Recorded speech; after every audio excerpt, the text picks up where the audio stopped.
नमस्कार साथियों, एक बार फिर से आप सबका न्यू लाइट विद दीपक में बहुत बहुत स्वागत है।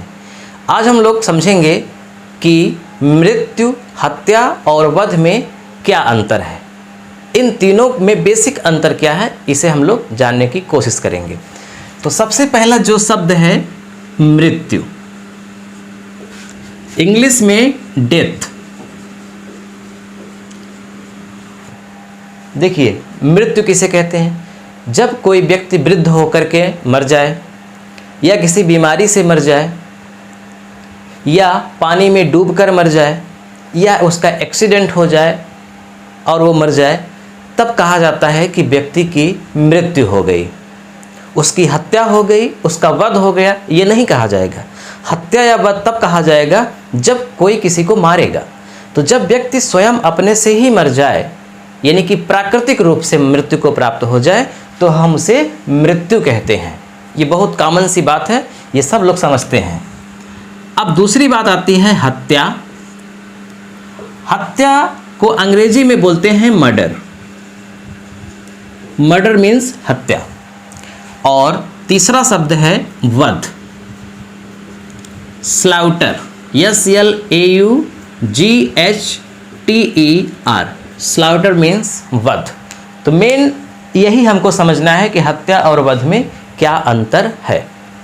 दोनों में एक विशेषता ये है, एक समानता ये है कि इसमें कोई व्यक्ति किसी को मारता है। जैसे मान लीजिए ए नाम का व्यक्ति है और यहाँ पर बी नाम का व्यक्ति है। अगर ए ने बी की हत्या कर दी, यानी ए ने बी को मान लीजिए गोली मार दिया, तो बी मर गया। तो यहाँ पर दोनों शब्द ये कहा जाएगा कि बी की हत्या हो गई या बी का वध हो गया। अब किस केस में इसे हत्या माना जाएगा और किस केस में वध माना जाएगा, यहाँ पे अंतर है। यदि ये बी नाम का व्यक्ति निर्दोष है, कैसा है? निर्दोष, इनोसेंट है, भला मनुष्य है, इसने किसी का कुछ भी नहीं बिगाड़ा है, संत है मान लीजिए, और इसकी कोई हत्या कर दे, कोई गोली मार दे, तो कहा जाएगा कि इस व्यक्ति की हत्या कर दी गई।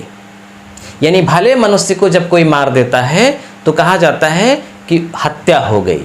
लेकिन यहीं पर अगर ये व्यक्ति निर्दोष न हो बल्कि पापी हो, पापी का आशय दोषी हो, डकैत हो, चोर हो, बदमाश हो, इसने भी किसी की हत्या की हो, इस प्रकृति का अगर ये मनुष्य है और इसको कोई मार दे, तो कहा जाएगा कि बी का वध हो गया।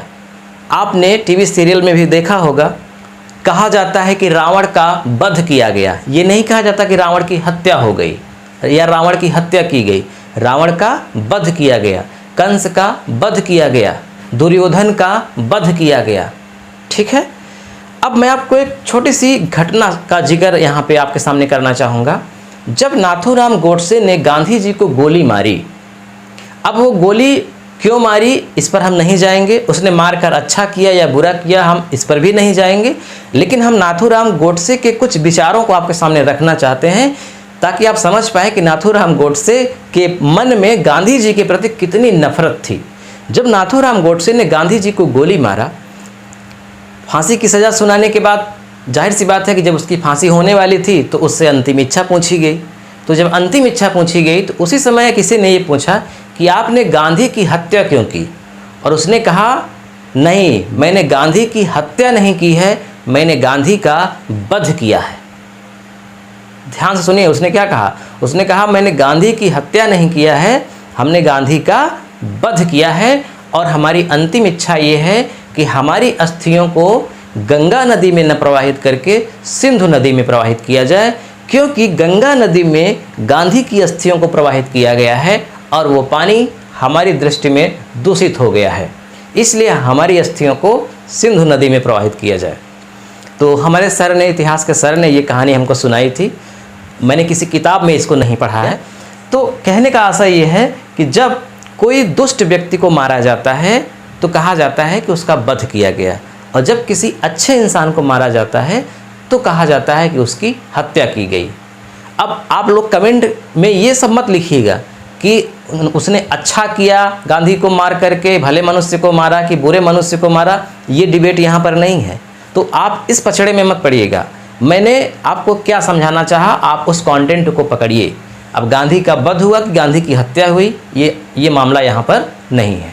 तो आप कुल मिलाकर समझ गए कि मृत्यु का मतलब क्या होता है, जब अपने से मरे। हत्या का मतलब होता है जब निर्दोष व्यक्ति मारा जाए, और वध का मतलब होता है कि जब दुष्ट व्यक्ति मारा जाए। तो आई होप आपको ये वीडियो पसंद आया होगा। मिलते हैं नेक्स्ट वीडियो में इसी तरह के किसी इंटरेस्टिंग टॉपिक के साथ। अपने सुझाव जरूर कमेंट बॉक्स में लिखिएगा। मिलते हैं नेक्स्ट वीडियो में, तब तक के लिए नमस्कार।